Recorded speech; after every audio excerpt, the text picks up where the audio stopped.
મિત્રો આપણે મુલાકાત લઈશું આજે સુરેન્દ્રનગર જિલ્લાના થાનગઢ તાલુકામાં આવેલ એક કોડિયાના નાના એવા મેન્યુફેક્ચર યુનિટની.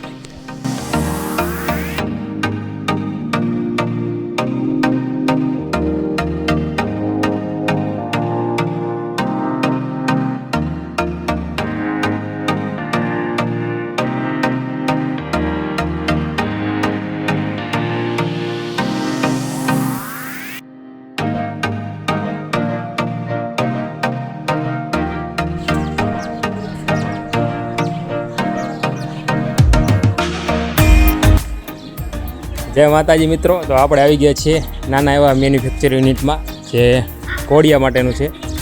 કોડિયા માટેનું મેન્યુફેક્ચર યુનિટ છે. તો ચાલો આપણે આની વિગતવાર બધી માહિતી મેળવીએ.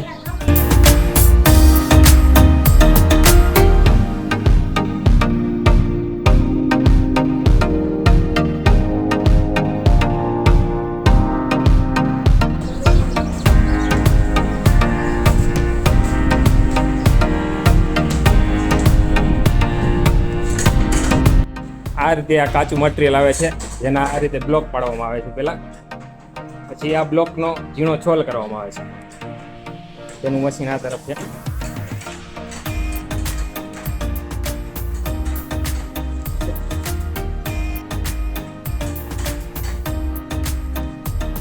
અહીંથી આ છોલ ભેગો કરી અને પ્રેસ પાસે લઈ જવામાં આવે છે.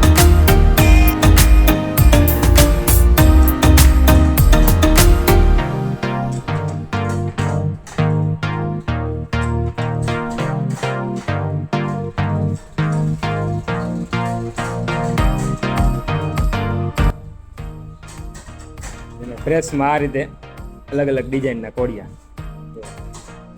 ટાઈ બદલાવી અને ડિઝાઇન પ્રમાણે કોડિયા બનાવવામાં આવે છે.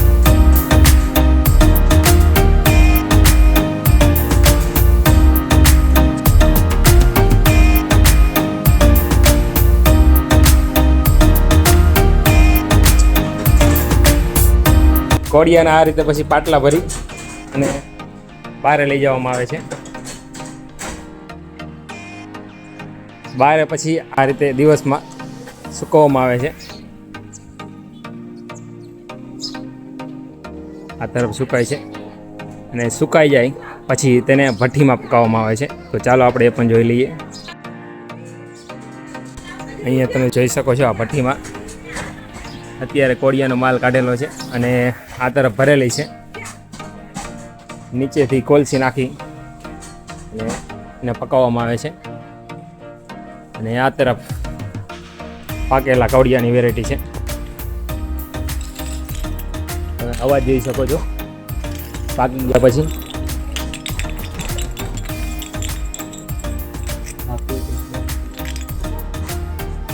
અને પાકી જાય પછી તેનું બોક્સ પેકિંગ કરવામાં આવે છે.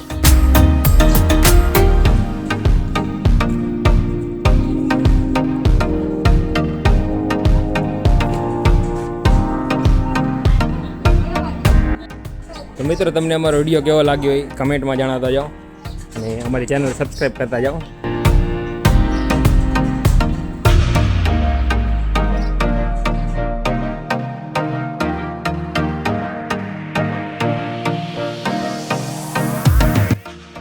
અને હા મિત્રો, જો તમારે કોડિયાનો હોલસેલ વેપાર કરવો હોય તો યુનિટના માલિક દેવરાજભાઈનો નંબર એ ડિસ્ક્રિપ્શનમાં નાખેલ છે.